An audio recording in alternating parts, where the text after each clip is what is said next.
guys, it's 21 Maxwell here and welcome to episode 15 now of TNA Making an Impact. Slammiversary was a very good success. I was quite happy with how the show went, and now we can carry on continuing to Destination X. So we've got 17 segments, again just carrying some storylines over. I still have 3 or 4 guys to somehow get onto the roster and get integrated into storylines, and of course we still have the talents that TNA have recently introduced themselves. So a lot of guys we need to try and get some use for. I don't want to push everybody because we do need some enhancement talents as well. So the likes of the Tribunal in real life, they may be more enhancement talents, the same likes of Mandrews, Shira, and probably Grado. But you never know, there might be a chance for them down the line. So we're carrying on anyway, on the road to Destination X. 17 segments, let's go, let's crack in, and hopefully have another good episode. So in front of 3,179 in the Austin Convention Centre, and we start off this week's edition of TNA Impact with the 50% owner of TNA, Carly. Carly says, "Everyone welcome to TNA Impact. What a show we had on Sunday at Slammiversary, with so many talents putting their bodies on the line to give you the best show possible. We had a spectacular main event between Drew Galloway and Jeff Hardy, with Drew retaining the championship. So, Mr. Galloway, you have passed the first test, proving that you are a worthy champion. However, there is more to come. The good news is you will have a match tonight and you will have partners in the form of the Wolves to take on the team of Adam Cole and the Jacksons, all members, of course, the BC. The bad news, however, is the countdown is on, for an old friend of yours wishes to make an introduction here in TNA Impact Wrestling. I'll leave you to guess who. But good luck tonight, champ." So a D plus 48 segment here for Carly, introducing the show, getting the show off to a decent start there. Got the crowd hotter and got it off to a strong start. That's good. She underperformed, but we're building her up, and it kind of sets us on the road to Destination X with a few hints at feuds going forward. It continues 2 storylines, no skill improvements to speak of, and just the one negative. Our opening contest of the evening, and about that had decent wrestling and didn't have much heat. Abyss defeated Robbie E in 10:25 with a black hole slam. A very surprising C-58, so that could probably have co-main evented, in all honesty. The match got the crowd hotter. Robbie E with a 37, Abyss with a very impressive 63, so Abyss is a very good hand for us to have here in TNA. No skill improvements to speak of. Negatives here, mostly for Abyss, but good match up here. And it really puts us into a good segment next. Abyss has scored the win over Robbie E, who put up an amazing fight. Rosemary gets in the ring and signals for Abyss and Steve to start beating down Robbie E. From out of nowhere, Jesse has arrived. Surely with his heat with Robbie E, he'll take advantage of this situation and attack the former Broman. But no, he runs in and hits Abyss below the belt before nailing Steve. Rosemary has tried to slide a chair into the ring, but Jesse intercepts it, picks it up and nails Abyss again in the back, and then he nails Steve, sending him to the outside. Abyss gets nailed with the chair twice more before he retreats, and the Decay are all out on the ramp now. Robbie E is back to his senses and sees Jesse in the ring with a chair and has a look at him with a confused expression on his face. This is as we hit a commercial. So, instead of making them eventually face off, I've decided that Jesse's going to make the turn today. It will be explained in a future episode why I've went with this at this moment in time. But basically, obviously, they faced against each other in that tag match the last time, but it's basically a case of Jesse deciding now's the time that maybe Robbie E needs his help. So it'll be explained in a future episode in a promo segment, the E plus 31, and we'll make this Jesse's face turn. So we'll turn him face, 9 segments. Although he can't be a face, he's a face in real life, so continue. Turn went pretty well, that's good to see. No skill improvements, and the negative is just a low experience. Does this mean the Bro Men could be potentially back? Wait and see. Next up, we've got a little hype segment again. You people wanted it, you people got it. When this company needs saving, I give you all a miracle. The miracle that is Mike Bennett. The good thing about stuff like this, I actually watched TNA for the first time in a while. Watching the Slammiversary, it was average, it wasn't great. The 3 main matches of the show probably delivered, the rest of the show was very flat, but it gave me a proper idea of how Mike Bennett presents himself and how the medical character presents himself, so I was quite happy with that. So we'll hopefully see a lot more of Mike Bennett and probably a push in all honesty. An E26 here, so he's still got a lot of build to go. And then about to hit some subpar wrestling in Little Heat, Mike Bennett defeats Mandrews in 5:48 by pinfall with the box office smash. Another simple victory for him, and D+50. Continuing squash matches before we get him in an actual feud. Mandrews with 33, Bennett with 46, Mandrews improving technical skills, and the only negative is the chemistry and the announce team. Next up we see Ricochet heading to the commentary booth for the following match to join Pope and Josh Matthews. We'll get rid of Josh Matthews eventually, I promise. Hey man, I'm just here to check out the competition. Both of these guys have an impressive showing at Slammiversary, and in Sami Callihan's case, he might just end up getting a short reel soon. A D42, a bit of a typo there, but it was typed out at like 4 in the morning. But Ricochet, scouting the competition, Callihan could be a potential opponent soon, and his opponent in this case, Trevally, he's faced before, former champion. And of course you've got Kenny Omega in the mix as well. No skill improvements, just a simple segment, just putting Ricochet on guest commentary. Match itself had subpar wrestling in Little Heat as Sami Callihan defeats Trevor Lee in 8 minutes and 34 by pinfall with a lariat. D41, Trevor Lee is getting better at his gimmick. Colour commentary gave the match a boost, a 39 and 38 respectively for Callihan and Trevor Lee. Trevor Lee improving performance skills. Negatives there, quite a few, but again, just building them up over time. Basically, I've got an aim of this with just to try and build the X Division from scratch. And about to hit some subpar wrestling in Little Heat. Shibata's in his weekly match and he defeats DJ Zema Ion in 7:01 by pinfall, a D+48. Shibata with 53, a 29 for Zema Ion, who's not suited to his gimmick. Very interesting entrance he has in real life, DJ Zema Ion, so it'll be interesting if I can work something out for him. He's still young enough to give him something to do, but at the moment we're pushing Shibata, and I'm pretty happy with that. Next up we're backstage where we see Velvet Sky as she prepares for her match tonight, and we see she's brought a friend. She says, "For months now Jade and Sienna have used the numbers game to run havoc against me in the Knockouts division. For months I struggled, I fought alone, until it was time. It was time to make a phone call. Angelina Love then steps into shot." That's right, and the phone call was to me. I've watched on from a distance and saw the destruction that Sienna and Jade have caused, and as soon as I was cleared and Velvet asked for my help, I knew it was up to me to help Velvet cleanse the world, the two ugly people that you are. That's right, people. The beautiful people are back again. So, D43, I really just needed another babyface in the Knockouts division. Probably do need a couple more, because really apart from the ones we're using in this storyline, you've got the Jade with Sienna, you've got Velvet Sky with Angelina Love, you've got Gail Kim kinda just as champion. Ali is doing nothing. Yeah, I finally watched Slammiversary as I said, so I know it's pronounced Ali, is doing nothing. She's really just enhancement of the talent at the moment. And then Marty Bell's doing nothing. So, we're probably going to look at bringing in more knockouts. Madison Rayne as well, as a heel, doing nothing. So, again, not really sure what we can do with some of the other talents, but I do want to bring some more females in and we'll try and build the knockouts division to the level it was at previously, which was very good as well. But D43, happy with that. And we'll handle the change, we'll complete the turn.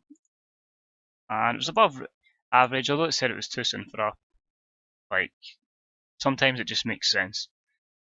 I wish sometimes in TW it would allow you just to make a change when they've been off TV for a certain amount of time, like it used to do back in the day. Because she's not been on TV for a while, Angelina Love, so I felt it was a perfect chance to turn her face. And in the match, I had subpar wrestling again, and Little Heat. The beautiful people defeated Sienna and Jade in 7:48, when Angelina Love defeated Jade by pinfall with Break a Bitch. D44, that's pretty decent, considering you could argue the beautiful people aren't the greatest workers in the world. Angelina Love with 31, Velvet Sky with 38, and the push for Jade and Sienna is going well with them with 44 and 45 performances respectively. Angela loves improving performance skills. Negatives there, mostly for Velvet Sky. Next up, we've got a small promo from Magnus, who says, "Oh Lashley, I told you I would defeat you, and I did it. You're past it and you're over the hill. But I'm hearing rumblings that you want a rematch? Really, old man? How about you watch this for an easy victory, and then you can try and better that in your match, old chap. Good luck." So Magnus is hearing rumblings that Lashley wants a rematch, and he's going to show him that, this is how good I am. If you really want to get a rematch, show me you're worth my time. That's a C plus 66. It continues the storyline, and nothing really else to add there. And in a poor match, Magnus defeats Grado in 7:07 by pinfall with the Tormentum. C-55, Grado with a 28, Magnus with a 62. Obviously Grado is going to have good charisma, but that's pretty much it in this save. No skill improvements to speak of, and just a simple kind of squash match for Magnus. But hopefully Grado can learn from these kind of matches and get himself a little bit better as a talent. And then right after that, and about the decent wrestling but didn't have much heat, Bobby Lashley defeats Aiden O'Shea in 8:23 by pinfall with a KO punch. C-59, Lashley with a 64, Aiden O'Shea with a 39, no skill improvements, and just the low negative of the announce team. Again, just building these two up again, giving them as much momentum as possible, using enhancement talents while we can. Next up, we've got a little segment called the MVP Lounge with MVP. He starts by saying, "I'd like to welcome you all to this little segment, which is of course called the MVP Lounge. On the Sunday there, it didn't go to plan. EC3 defeated me. So I'd like to bring EC3 out here for a little chat." Before I continue the promo, this is one of these segments I could have a massive amount of text for, unfortunately limited due to the character limit on angles, so it may seem a bit short for how it would normally be. So EC3 heads out to the ring, and EC3 says, "So, what's this about?" Now normally EC3 would have a massive amount of text here, but again, limited, so it's mostly going to be MVP talking. So MVP says, Nah man, it's cool. It's just a little talk to say, well done. You beat me. You got the job done. But does that make you a better man than me? Does that make you the MVP of this company? Hell no, you got lucky. And if we stepped in the ring again, I'd beat your punk ass all over the place." EC3 says, "Really, MVP? If that is your real name? Because I'm going to make this short and sweet. If we ever do fight again, which hey, anytime, any place, then you really are in trouble, trouble, trouble, trouble." MVP gets infuriated by this and goes to swing a right hand at EC3. EC3 ducks it and clotheslines MVP to the outside. MVP is raged, but he backs down as he wants nothing to do with EC3 at this particular moment. So again, like a kind of segment that could have so much text and properly get into the feud. I'm definitely going to put this in the suggestions forum again, see if we can get some more characters for the custom angles when it comes to stuff like this, but we'll see. B-74 anyway, fantastic for these guys, continues to control the company storyline, and only negatives, again, the announce team, but just really, really happy that MVP and EC3 can take this stuff to the next level. Next, we have just a little vignette saying that Jeff Hardy's confirmed to appear on Impact next week. Just didn't know where to fit him in this week, so a little hype to get people ready knowing that Jeff Hardy's back. That's a C63. Oh, well, this is interesting. A promo from Drew Galloway that's actually scored very high. So Carly's decided that she's going to try and push me, Drew Galloway, about. Well, good luck with that, Carly. You can put me in any match, a 6-man like tonight, or a match with Adam Cole, and I'll still be standing. And I'll be standing here as world champion. As for my former friend, well, if that's the case, tell him to show up, and I'll be waiting. I have no fear. I stand up and fight. So Galloway's obviously known that he could have someone come to get him, but he will stand up and he will fight against them. B-74, one of Drew's better promos, which is good to see. No improvements, which is a shame. Just a negative for the announce team. So Drew Galloway, knowing that Carly's up against him as well, showing no fear. She's end the show with an okay match, nothing spectacular. In a decent match, the BC, Adam Cole, Matt Jackson and Nick Jackson, get the job done against Drew Galloway and the American Wolves in 12:38 when Adam Cole defeated Davey Richards by pinfall following interference from Kenny Omega. So C62, the BC get the victory. They needed a victory just to get them a bit more overness. Show that they really are a threat not only to the Wolves but to Drew Galloway as well. So happy with that. It got the crowd buzzing. Eddie Edwards was 63, Davey Richards 70, Drew Galloway 73.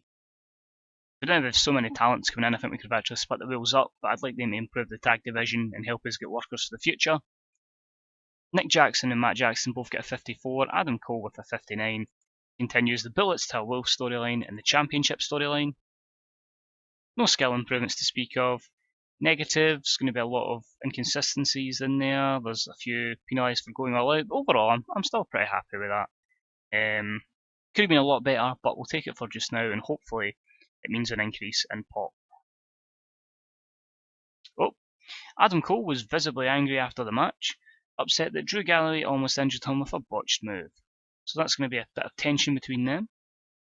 The C65 does the job.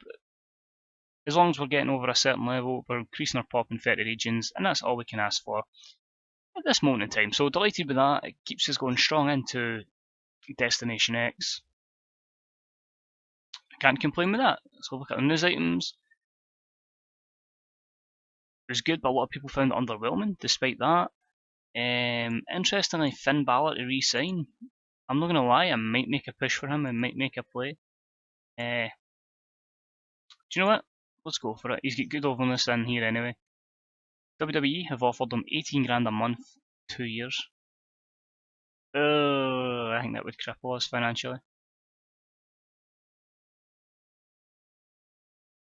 Nah, I don't think we can financially go for that.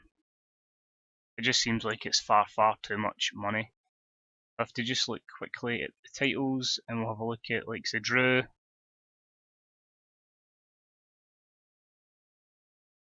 No, Drew, you're only paying we're paying 12 grand a month for him. Other guys we're bringing in is 11. Nobody's as high as 18, despite how good a signing he could be. Although I could make him the face of the franchise. Should we make Finn Balor Mr. TNA? Let's go for it. Screw it. We'll go for it. We're going to break the bank and probably financially cripple ourselves here, but for a talent that could be worth it. Thankfully, I'm the owner, so I can do what I want here. So it's on me if they go financially bust. So WWE's offered them 18 a month. I'm going to risk 20k, $20. Well, with 2 years, I'm going to give them a bonus of 10% per event. Will we get Finn Balor, possibly Fergal Devitt? We'll find out. Probably not, but it's worth taking a risk. But let's have a look. WWE re-signed Dean Ambrose. Apart from that, nothing else magic there. Obviously, we tried to get Dean Ambrose, completely failed, as expected. And we got 1.25 for Impact, so that's decent. So a quick look at size. We're now pushing up to 50s and 49s. That's good. We're getting away from the 47s. We just keep pushing these D pluses up. Hopefully, eventually getting close to a C minus, and then we can maybe just relax a little bit. I don't think we're really anywhere near national. I think national could be another year away. But as long as we're at that steady pace, we're in the middle, and we're not quite risking cult. But we seem to be doing well financially. 3 million. That'll probably drop a little bit. The main thing is we're way above what we started at, which was $1 million, so at least we're making profit. It's interesting to see though with the new deals how that goes down. Apart from that, that's it for this episode, as much as I can think of. As I said, we're just slowly but surely on our way to Destination X. We'll hopefully have a couple of the new signings. We've still got a few which is unreal to debut, and we'll hopefully get more storylines sorted out going forward. But as always, guys, I can say is thank you as always for watching. Any predictions for the card at Destination X? Let me know. Who do you think that Drew Galloway's friend could be? And have you ever made a play like someone like a Finn Balor, bringing someone in big money to try and take your company to the next level? Even though he may not improve much to start with, the fact that he could be a massive player in the future, do you think this is a good or bad idea? Let me know what you think of that as well. But as always, guys, thank you for watching. If you enjoyed it, drop a like, any comments, regardless on TNA or TW. Let me know if you watched Slammiversary, although it would have been about a week ago by the time this goes live. Let me know how you thought of it. And yeah, Hope I'll see you all next time for another TNA Making an Impact. Bye bye.